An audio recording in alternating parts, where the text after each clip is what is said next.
You know, when I was a little kid, before I get started, I heard about this movie I was born in 1973, and I heard about this movie called The Legend of Boggy Creek that my dad watched.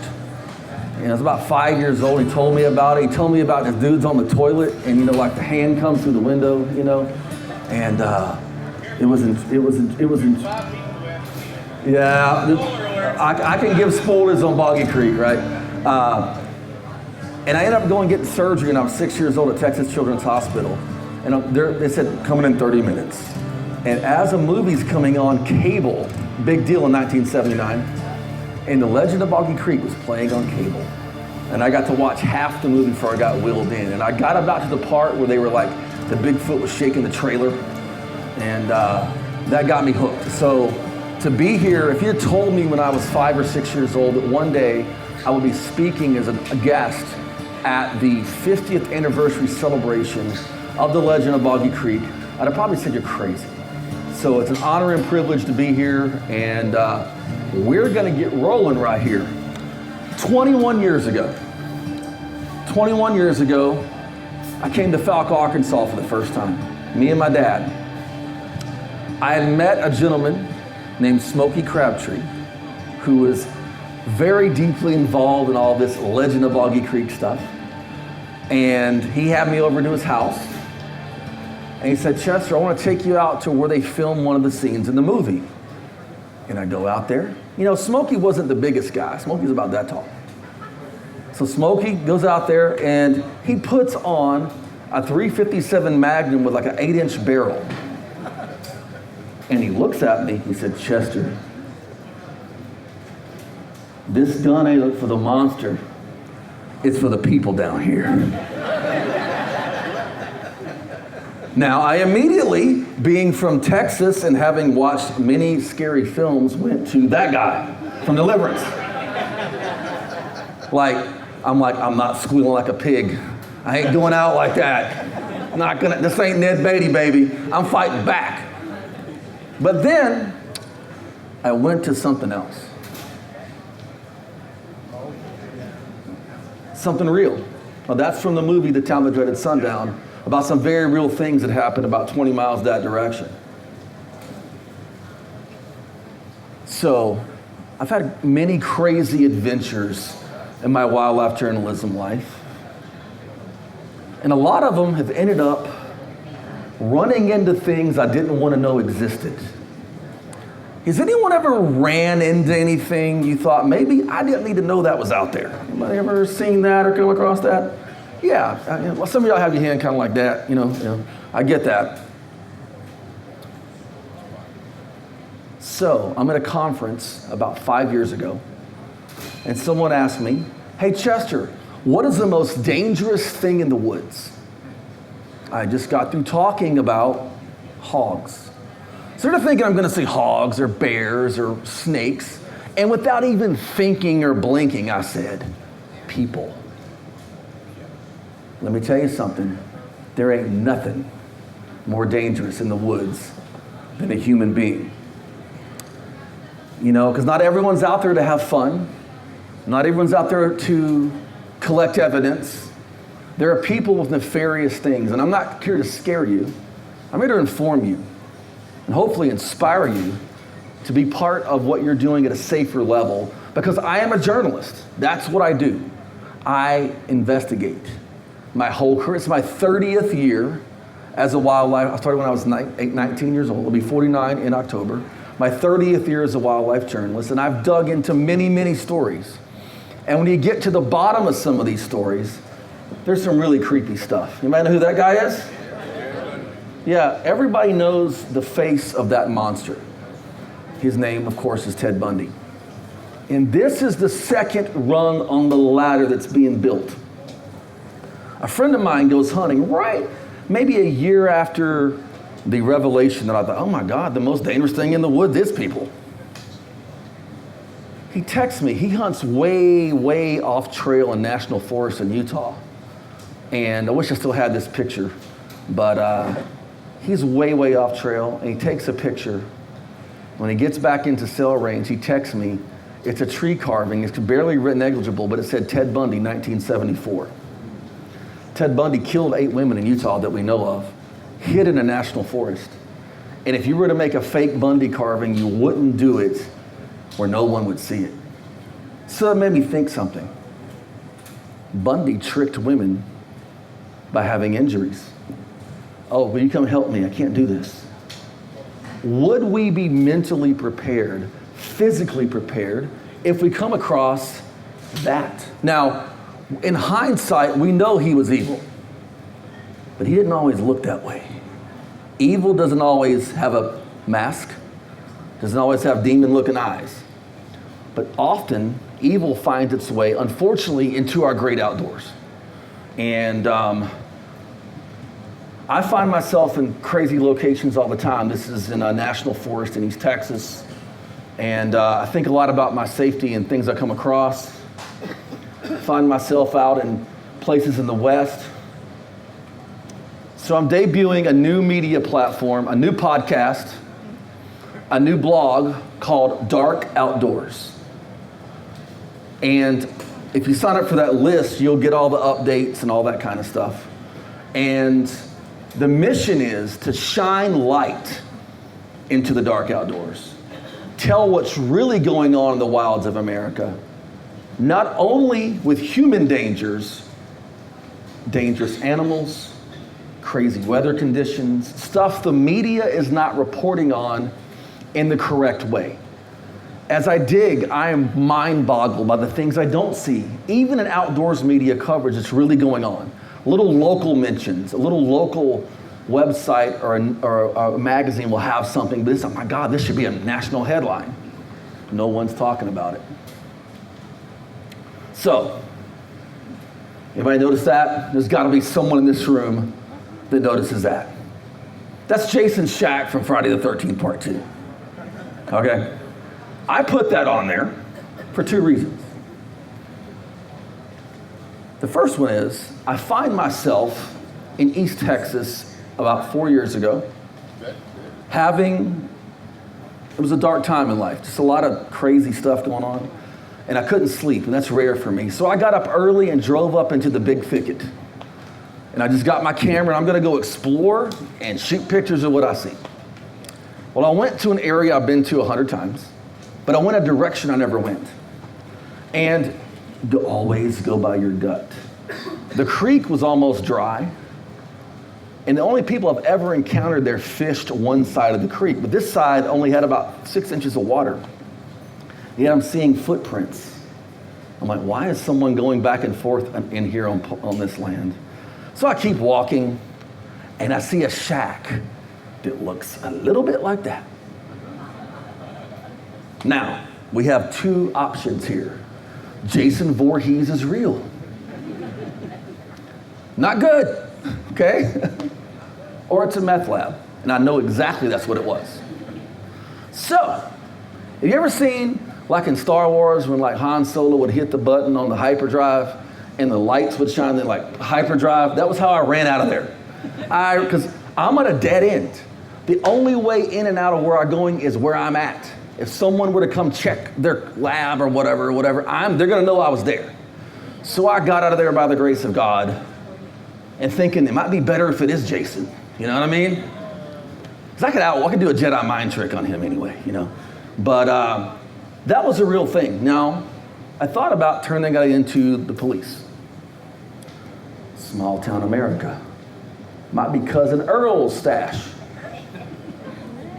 And I thought, where this is, someone's gonna find it. So I debated for about a week, and I was about to call the officials on it and all, because I didn't go look. Somebody said, did you look for the meth? No, you idiot. Like, I'm going up and knocking on the door. Hey, can I have some? What's wrong with you people? There are such things as stupid questions. That was one of them. Did you go look? Yeah, I investigated the meth. Sure. No, I ran when I saw it about 50 yards away like the wind. I said, Lord, help me and just deal with that situation. A week later, a little event called Hurricane Harvey came. And that area ended up being about 8 feet underwater. So sayonara, Jason, he had to build a new house, or whoever was cooking that up, whatever was going on. I encountered that. What if the people were there? Because inevitably what happens is, Look, people are naive. Do you know since COVID, we have a record number of people engaging in the great outdoors? In many states, hunting license sales, which have been declining for decades, have went up 20% in 1 year. There's national parks are having to do like you have to call in and buy a ticket for a certain time. I mean, it's unbelievable. The people who have always been in the city and said, I'm too locked up, I have to go somewhere, and they find solace in this wonderful thing that we all love, the great outdoors. That's why we're all here. Oh, sure, we may like the legend of Boggy Creek and all that entails in that world, but we love the great outdoors. There's something powerful about being out in God's creation. What happens is little Susie moves in to Beaumont, Texas, from Austin, okay? She moves in from Austin and she wants to she's a single mom, she's about 23, cute little girl, and she has her little gluten-free sandwiches and her non-GMO snacks and her essential oils. And little Susie has her family, her two little kids, and they're gonna go, oh my God, we're gonna go to the big thicket or this public piece of land, and we're gonna go hiking the backcountry and have a picnic. They're expecting to see white-tailed deer and, woodpeckers and see beautiful trails and maybe pitcher plants. But this stuff is out here too, and no one's telling them about it. I told this story to a podcaster friend of mine. He bust out laughing. We weren't recording live. He pushed the button and stopped. He goes, dude, the chick I work with did that exact thing. Her name wasn't Susie, but she went to the exact unit you went to and found that. No idea, right? So what we're going to do in Dark Outdoors is we're going to raise awareness by putting real stories out there of what's really happening, how you can be safe, and explore a lot of crazy stuff. As a wildlife journalist, I've traveled back roads all around the nation. And you find yourself somewhere in a remote area, you don't see any people, and then you encounter one. Because of the things I've investigated, because of the things that have happened, I'm always asking, why are they here? What's their intent? Most of the time, they're a fisherman or a backpacker or someone who want to enjoy the outdoors. But there are people who have other intentions. We're actually in a park area that's not too far from a city. I think, through my investigation, some of the most dangerous areas are areas near cities that are remote enough for outdoors lovers to have a great time, but also private enough for criminals to do their thing. So we're raising awareness here at Dark Outdoors. It's not just in the middle of the Rocky Mountains or the Smokies or on the Appalachian Trail. Sometimes it's areas like this in your own backyard that are most dangerous. Did you know there are death cults along the Texas-Mexico border? Do you know about the bodies in Matamoros? Do you know about what's going on with the border crossings? Do you know about what they're finding with Santa Muerte, the saint of death, that's adhered to by all of the Mexican organized crime and all this stuff that's going on? Did you connect it to the great outdoors? Did you know they're beyond the border? Did you know that these death cults and things operate in secluded places? It's real. You have to hear about this in mainstream media, but they're not connecting it to the outdoors, Because number one, they think we're all idiots, right? The mainstream media they really think this bunch is a bunch of idiots. I promise you. Like they think hunters and fishermen are, but this bunch is like the real pool of idiots, they think, right? They think we are nut jobs. I've watched their journalistic skills. First off, they suck. Number two, the stuff they report on, they're bigger idiots than we could ever think about being, right? But this stuff happens. You run into stuff. You see this right here? This is a photo from the Sam Houston National Forest on a mountain biking trail. That is decapitation line. This was taken from a guy's GoPro on his helmet. You're seeing the edge of his helmet. There are decapitation lines set in the Sam Houston National Forest, right north of Houston. There's a lady named Jerry Dean struggling with cancer right now, but she has Missing Persons of America. And she by her own just love of people, wanted to start helping find missing people. Started a website, social media. And one of her friends who helped her said, have you seen what's happening in Montgomery County and San Jacinto County, Texas? And they found 40 missing people on the edge of or in the Sam Houston National Forest. It's up to about 60 now. They just found 2 people murdered in there. There was an MS-13 gang member indicted for killing someone in there. Decapitation lines in the Sam Houston National Forest. Now, I'm in an event receiving an award for turkey conservation work. And there's a game warden receiving an award for law enforcement. And I go talk to him, and I didn't talk about all this dark outdoor stuff. I didn't have it formulated then. This is 3 years ago. And I said, I'd like to talk to you sometime about some of the maybe criminal elements you run into, or like some of the really extreme poaching cases and dangerous stuff in the woods. He looked right at me. He said, you mean like all the bad stuff happening in the Sam Houston National Forest? Stuff's going on. It's happening. And we're not thinking about it. You know why? We're sane people. Yes, the Bigfoot community is relatively, there's a few, but sane people wanting to have a great time. But we got to think, you know why? Because you know what my number one goal is when I go out in the woods? To come home and see my wife and daughter. All right? If that means someone who tries to hurt me doesn't ever go home and see their family again, I'm cool with that. Because I'm coming home.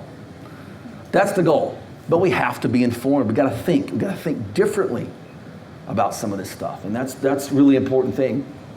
So I'm gonna give you a few more stories. And you ever notice that some things should have clicked in your life earlier? Like, me and my dad are in Humboldt County, California in 2002. Most people saw Jaws and wanted to get out of the water. I was the weird kid who saw Jaws and wanted to get into the water. My life's goal was to cage dive with great white sharks, which I got to do in 2002. And it was I saw 4. It was unbelievable. I was pumped. My dad went with me, not to get in the cage, not to go in the water, because we wanted to go to Willow Creek and Bluff Creek, which was 2 or 3 hours away, and we hung out in the redwoods, and I just bought a pair of Generation 3 night goggles and spent more money than I needed to on them. And we went up on top of a mountain where some people told us to go. We get up on top of this mountain, the Trinity Klamath National Forest area, and this very top of the mountain, there's a logging road that went that way, and then this way. We were told to go on this side, and there's a valley that there's a lot of vocalizations, and the Thule elk were bugling like crazy. And so it might just be a cool place to hang out. We get there, and darkness falls, and we're not gonna camp out. We're gonna stay late as we can hang. And I'm looking through the Gen 3 night goggles, and I see a light beam coming right up at me. And I went, oh my God, somebody's got a light, Dad. And I've been told there were drug runners in the forest, but there are drug runners here. I ran into them in East Texas. And Dad goes, I don't see a light. And I went, whoa, I don't either. Then I put the night goggles on, I still see the light. Now it's coming this way. I said, Dad, I still see the light. He goes, I don't see it. And then it clicked. Somebody was down there with night goggles and an infrared light. And chances are they wasn't looking for the same thing we were. So I said, Dad, we gotta go. I just had a gut feeling, and we take our stuff, throw it in the rental vehicle. And as soon as I turn the lights on, about 3/4 of a mile across the other mountain road, I see lights turn on. And when I hit the mountain road, this truck came out. And I was probably 5 or 6 seconds ahead of them. They were trying to ram us and push us off the mountain. Literally, I live at 14 feet elevation in Orange, Texas. I wasn't a mountain driver at the time. And let me tell you something, I was going 80 at some points down that mountain, and they were right on us. They were trying to, and by the grace of Him, we were okay. The truck got to the base, they took off, and we went another direction fast as humanly possible. I called the Forest Service. Oh, that was drug runners.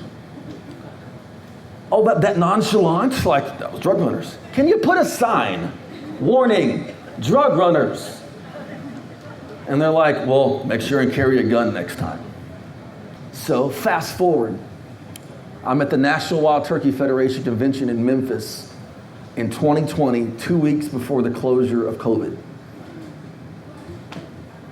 I met some U.S. Forest Service game wardens. I'd never met Forest Service game wardens. I'd met Texas Parks and Wildlife, I'd met U.S. Fish and Wildlife. And I said, hey guys, what do y'all normally do? What do you enforce? He goes, well, a lot of illegal timber harvest and stuff. And I'm like, okay, that's kind of cool. Maybe I can talk to you one day. And I said, Man, I was in the forest, in National Forest in Humboldt County. I told him the story. He looked at me like his face went blank. He goes, "You're lucky you're alive." He goes, "Go watch Murder Mountain." I said, "What's that?" "It's on Netflix. Watch Murder Mountain." Well, start off, Humboldt County, California, I found out has more missing people than any place in America. More murder per capita. And I was about 5 miles from the actual place they call Murder Mountain when that happened, because of the drug traffic. People need to know this stuff, right? So here I am. Well, I did a radio show on my More Outdoors program, and I just put that story out there, and the phones lit up. The first call, a guy said, "Yeah, me and my son were duck hunting between Galveston and Houston. And we shot a limit early. By about 8:30, we're driving out. It's a dirt road out of our lease, and there's a body burning in the middle of the road." Talked to a guy, the next caller. He said, "I'm 70 now. I was a teenager in the 1970s, and me and my dad were fishing at High Island, which is on the Bolivar Peninsula, going toward Galveston, about 30 miles from Galveston. We're about 2 a.m. fishing for bull redfish, staying all night camping, and a van pulls up." That's always not good. Like, look, by the way, I have a serial killer rating system for gas stations. Okay? Let me do a sidebar here for you, okay? Because there's I travel a lot. Because I get tired, like you swipe the card and they have like 8,000 questions. I'm trying to get out of here and not get killed, because some guy with chloroform in the van's gonna pop up in a minute, and you swipe the card, it's like, "What is your name? What is your serial number? Would you accept the mark of the beast?" I mean, all kind of questions. And I'm like, and then the shadiness of the place, and me and a young lady that's in our life, like our second daughter, her name's Demi. Me and her and my wife and my daughter were in a gas station a few weeks ago in Fredericksburg, Texas, outside of Fredericksburg. And she goes, "How does this one rate?" I was joking to her about it. I said, "Oh, it's pretty nice. It only had 2 questions, so it rates a 2 out of 5. I walk in, there's a butcher shop in the back. And I went, 5, we gotta go. But this guy's fishing and sees a van pull up. He said, I was a teenager, he's like 17 years old. He said, but I knew something wasn't right. And my dad said, probably someone dumping illegal trash or whatever. 2 o'clock in the morning, And they look back and this guy's digging in the dunes. And his dad goes, "We gotta go." And he sees him take something out. A month later, a man named Dean Coral was arrested in Pasadena, Texas. He was called the Candy Man. He killed about 40 men. And he dumped some of the bodies at High Island, Texas. These are places we go for fun. But there are monsters who don't use it for that. And we need to be safe. I want everyone here coming back, right? I want us to avoid nut jobs, or if we have to excommunicate them, let them be excommunicated in the name of Jesus, okay? Poaching. This is a dark thing. I've been investigating teenage poaching stuff that's going on. Mass slaughters of animal happening. 40 deer killed by a group of teens in one night left to lay in Pennsylvania. Eagle poaching. Number one thing in my life, numero uno, is I'm a follower of Jesus Christ. Number one, that trumps it all. Number 2, I'm a father and a husband. Number 3, I'm a wildlife conservationist. I love youth. My whole life's dedicated to bringing youth and working with youth, and I'm around out with that. But something's going on here, and these are key deer. My daughter took this picture in Big Pine Key last summer. These are the smallest subspecies of whitetail. They're like this tall. They're awesome. They've been trying to smuggle them out of the Keys in cars for the black market. Weird stuff going on. How much of this have you heard? Not much, right? Well, you're about to hear a bunch of it. If you guys don't mind signing up for that, somebody put it on my table when you're done. Here's another level, human trafficking. This may be the darkest underbelly of all of it. Human trafficking networks are actively working in neighborhoods, cities, it doesn't matter where. But they work in the outdoors too. And we got to be my ministry has been very humbled to get to work with some girls that have been through human trafficking with our animal ministry that we have. And it's, let me tell you something. If you pray, drop the "now I lay me down to sleep" crap. You pick up the Psalms and saw how David prayed and pray for your family, right? This stuff is real. And I had to put this up there to make people aware that this stuff is going on and it's happening. That's one of the things they're talking about in the Sam Houston National Forest. That's one of the issues they're really worried about there. Human trafficking. Robert Hinton. This guy stalked and killed people in National Forest. Was arrested about 7 years ago. I think he killed 4 or 5 people. Serial killer. He stalked people in the woods. Didn't hear a lot about that guy. I guess everybody knows what that is, right? You may have road killed one on the way. Dark Outdoors thing's not just about the human element, it's also about wildlife. We have growing wildlife population, thank God. Growing human populations, and there's a collision. I wrote my book, Hog Wild, which is shameless plug, available back there for $10. And I predicted 10 years ago we're going to have a big uptick in hog attacks. And on my podcast, I interviewed a guy that survived the hog attack last year by Sam Rayburn Reservoir in Texas. Unfortunately, a lady in Anahuac, Texas, 6 months earlier did not survive one. She was killed in a yard by hogs. A lady in Katy, Texas was attacked by hogs and survived. It's happening everywhere.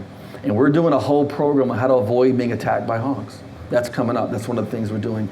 Moose attacks are skyrocketing because moose numbers are boosting, which means they need to let me have some archery tags for moose. I'm down with that. I can help control moose numbers. That we don't have to buy any beef anymore, right? Cow moose stomping a mud hole in people. And some of it, is little Susie again from Austin. The girl with the essential oils and stuff. And she goes, I met this woman, but she was from Ohio. Sorry, my buddy filming's from Ohio. This lady comes in, I'm in Yellowstone 3 years ago, and in the Lamar Valley, which is a tailor-made Chester Moore location, 26 miles of nothing but a little 2-lane road this way and 30 miles that way. Grizzlies, wolves, bison, pronghorn, bighorn sheep. Holy smokes, I want to live there, right? And they have little areas you pull over, and there's like a metal bar to you can pull your car up to. And I pulled up, and the guy said, I'm glassing, I think that's bighorns out on the hill, and I'm looking, and some bison come by. And this lady goes, I want a selfie. It's always that voice, I want a selfie. I said, with what? And she goes, the bison. I said, have you read any sign in the park yet? And she's over there, and it's like, please don't do this, please. I said, Lord bless her in the name of Jesus. But if she gets whacked, let me get a good picture. So I literally have these pictures in my photo album. I'm like, here we go. She was okay. But there's a lot of wildlife clash going on, and it's going to get worse. It's development, human habitation, and wildlife population increasing. And we got to know not only for ourselves, but for wildlife, because there will be a backlash. There will be a backlash against wildlife if we don't manage it correctly. If we don't, because we got to whack some more stuff. I'm sorry. You can't, I love wildlife. But if it means a little girl gets eaten by a grizzly or the grizzly dies, boom, shoot him in the head, right? That's just the way it is. Like, humans come first. But you can do things management-wise and be smart so it doesn't have to happen. And that's part of it. Wildlife attacks and stuff are definitely on the increase. Right now we're in Arkansas, just a few miles away from Louisiana. And in one of my books, I documented a man in Pineville, Louisiana, who had a hog bust through his screen, attack him on his couch. There's an increasing amount of feral hog activity, hog attacks, even a fatality. In the South, bear numbers are rising. I'm talking about black bears all throughout the West. Grizzly numbers are rising. Wolf numbers are rising. And as you travel these areas, you kind of hear the message across a lot of the media that wildlife is on the decline. But the fact is, a lot of the predators, and even a lot of the ungulates and stuff, are on the rise, and that is causing a huge conflict with people. Not only over property and agriculture and things like that, but literally just for survival. And that's one of the things that we're going to be talking about, because there's kind of a politically correct thing going on out there in the media and in certain circles around animals. What I like to do is always blame the human. Of course, it's never their fault that their house is on wildlife habitat, but it's your fault and my fault. And we're going to kind of bust through some of those myths and hopefully be able to find some ways to lessen the human-animal conflict issue and talk real stuff about the human-animal conflict in places like southern Arkansas, Louisiana, Texas, Florida, Colorado, Montana, California, and beyond. This is an interesting thing right here. So, anyone fish along the coast at all? Anybody do coastal fishing? We got the biggest ship oil tankers in the world. The biggest oil tankers in the world are now coming into our ports. I don't know what we're doing with the oil, probably sending it somewhere else, but and not using it in our country because we're having to pay $80,000 to take a trip. Let me get back. Okay. Falk, Arkansas shouldn't cost $200 for fuel going back, you know what I mean? This is me, this is being Nature's Waterway. I'm photographing waves from some ships and stuff. My daughter took this picture of me down there. But I've got records, and I got one of my podcasts I'm gonna release, 15-foot plus waves coming from tankers. There is a group in the Houston Galveston Ship Channel who they take you in the summertime to surf the waves inside of Galveston Bay. They make money doing this. So we're gonna talk about strange weather and water conditions going on out there. If you notice it's kind of wacky in the weather, have you seen what happened in Yellowstone? You know about the mega drought in the West right now? We're talking zero rain for like 3 years in parts of Nevada. The Wild Sheep Foundation have paid to have water dropped on water guzzlers to keep animals alive in the desert. So we're gonna talk about a lot of this stuff, and I'm real excited to be able to debut this in front of some. This is Jason, that's not the Phantom Killer. You can tell where he got his look from, right? Right, the Phantom Killer in the movie, they got Jason here, and he's doing his thing. And we want to avoid meeting that guy. That was the Phantom Killer in the movie. We want to avoid that. Raise awareness to it. Now, I'm not a serial killer fan, so don't hear this and get excited and message me because you have pictures of something Ted Bundy. I won't look at it. Okay, that guy's in hell, deservedly. Let him be there and leave this stuff alone. All right? But we got to talk about this stuff because we all share this wonderful outdoors. And again, by the way, if you have a crazy outdoors experience with an animal or a person, come back and talk to me. We're filming a little mini documentary. I want to talk to you about stuff that's going on because you might save a life. Because people think this only happens to them, and it doesn't. That's why I'm opening my mouth, you know? And of course, being in Texarkana area and Falk area, I had to talk about this, right? So on the podcast, we're gonna debut the podcast in 10 days. You'll all, if you sign up for this, you'll get an email when it's launched. And I interview one of the cousins once removed who's the main suspect of the Phantom Killer about a thing I'm gonna leave you with, which is I think the most dangerous areas are the areas that are slightly removed from cities, urban little parks and urban wildernesses, because people who want to do dark things can slip out of the city and go slip up on someone. So this literally is what happened with the real Phantom Killer, Lover's Lane murders and stuff. And that movie had a big, first off, the guy Bud Davis who played the Phantom was the scariest killer ever in a movie. If you watch his mannerisms and his eyes, it scared me. It's scary. And it stuck with me so much. I was 17 years old, parking with my girlfriend. I married her, it's okay. We've been married for years. And we literally just parked, like kissing her, and knock on the window. My mind immediately went to that. I'm not dying like the guy on the movie, you know? And thank God it was a cop. Please arrest me, it's better than getting killed, you know? You roll the window, you send them to roll the window, and I'm like, oh my God, is that a real cop? Maybe it's like in the movie, it was a fake cop, oh my God. He's like, you guys need to go find somewhere else to go talk. Yes, sir, don't worry, we're gonna go talk somewhere else. I'm here in the middle of the night in Texarkana at a site of a double murder in what is still an unsolved mystery. The Moonlight Murders, made famous from the 1970s film, The Town That Dreaded Sundown. Unfortunately, although fictionalized, it's a very true story, some horrific murders and attacks in Texarkana.